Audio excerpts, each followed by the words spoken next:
Il faut marcher, s'éloigner loin de toute influence humaine pour retrouver une nature vierge.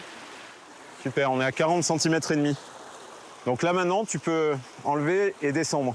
Eux recherchent ces rares cours d'eau encore préservés. Il y en a en hexagone, mais on est souvent obligé d'aller sur des zones un peu d'altitude. Sur toutes les zones de plaine, depuis de nombreuses années, les aménagements pour la vie humaine ont fait que ces cours d'eau-là ont été relativement impactés.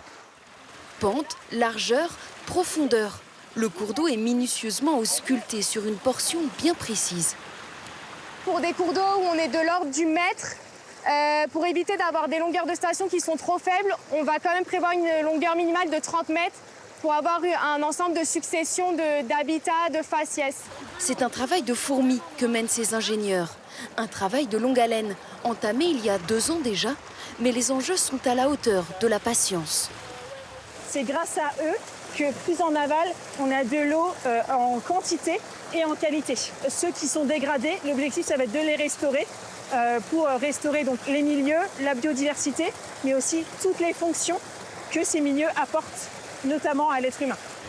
Entre incendie et canicule, l'actualité de cet été met en lumière l'importance de ces recherches. Il y a un vrai enjeu à préserver un maximum de ces milieux-là pour pouvoir s'assurer que malgré le changement climatique, ils pourront continuer à jouer leur rôle qu'on compare à celui d'une éponge.